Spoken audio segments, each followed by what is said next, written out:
최근에 공시 가격이 발표되면서 부동산 시장이 매우 혼란스럽습니다. 여기서 공시 가격을 잘 모르시는 분들을 위해서 간략히 설명을 드리자면, 공시 가격은 보통 세금을 매기는 기준으로 사용되는 가격으로서 크게 토지와 주택 두 가지로 구분이 됩니다. 측정 방법으로는 단독주택과 토지의 경우 정부가 표준지 몇 곳을 정해서 측정을 하고, 그래서 가격을 산정을 하면 지자체에서 정부의 기준을 토대로 나머지 부분에 대해서 가격을 측정하고 산정하는 체계로 되어 있습니다. 하지만 공동주택의 경우는 정부가 전체를 조사를 하고 발표를 합니다. 그래서 최근에 발표를 했던 것이 바로 이 공동주택 공시가격이었는데요. 가격 상승률을 보면 올해 전국적으로 약 19%나 올라서 마치 비트코인이 떡상하듯이 이렇게 올라버렸습니다.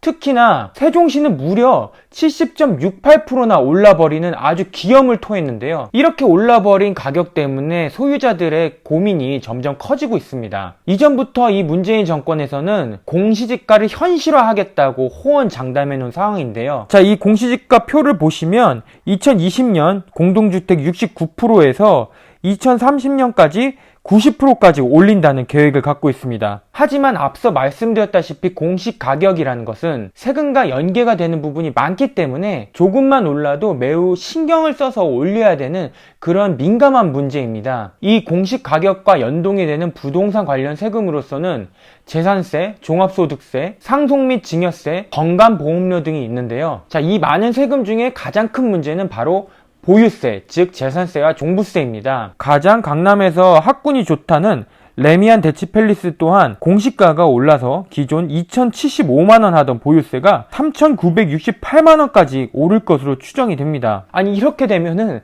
거의 나라에 매달 330만원 정도 월세를 내고 사는 격이 됩니다. 근데 여기서 한 가지 의문이 드는 게, 왜 공시지가는 19% 정도 올랐는데 보유세가 이렇게 폭발적으로 느냐? 이유는 바로 종합부동산세의 공정시장가액 비율도 동시에 단계적으로 올랐기 때문입니다. 종합부동산세는 보유하고 있는 주택 공시가격을 모든 더한 가격에서 기본 공제를 제외한 값에 공정시장가액 비율을 곱한 것을 기준으로 세율을 계산하게 되어 있습니다. 2018년에 80%였던 것이 2021년 현재 이제 95%까지 오르고 내년에 100%까지 올리겠다는 그런 단계적 인상 계획을 갖고 있었던 것입니다. 보유세라는 것이 재산세뿐만 아니라 종합부동산세까지 합해지기 때문에 이렇게 더욱더 세금이 폭발적으로 증가하게 되는 것입니다. 자, 이러한 상황 때문에 국민청원에도 공시지가를 인하해 달라는 요청이 올라오고 있는 중입니다. 또한 이번 정부에서 든든한 후원자였던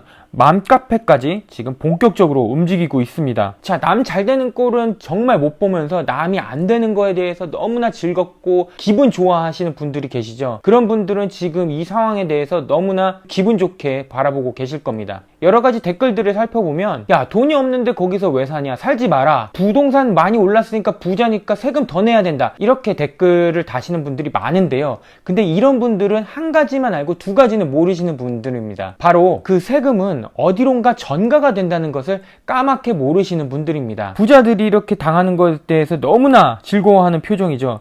하지만 결국에는 월세를 올리고 그리고 물가까지 올라가는 이런 부작용이 있기 때문에 이런 급격한 공시지가나 급격한 세금의 인상은 정말 서민들한테 문제거리로 다가오게 되는 것입니다. 자, 앞으로 가장 큰 고민이 되는 것은 바로 이 기조가 계속 지속이 돼서 세금이 지속적으로 올라가냐, 이거에 대한 궁금증이 많이 있을 거라고 판단됩니다. 자, 이 표를 한번 살펴보시죠.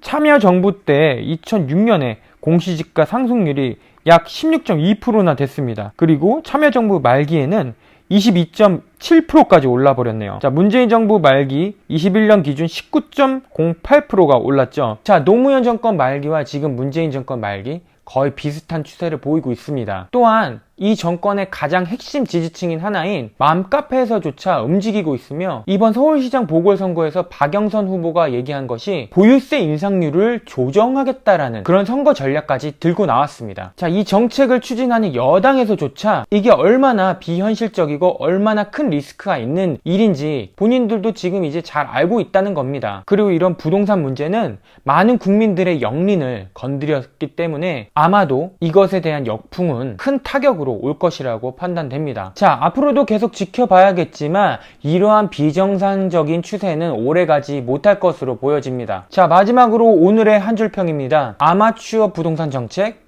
결국 피해보는 건 서민이다. 그럼 지금까지 강스타의 스타 뉴스였습니다. 감사합니다.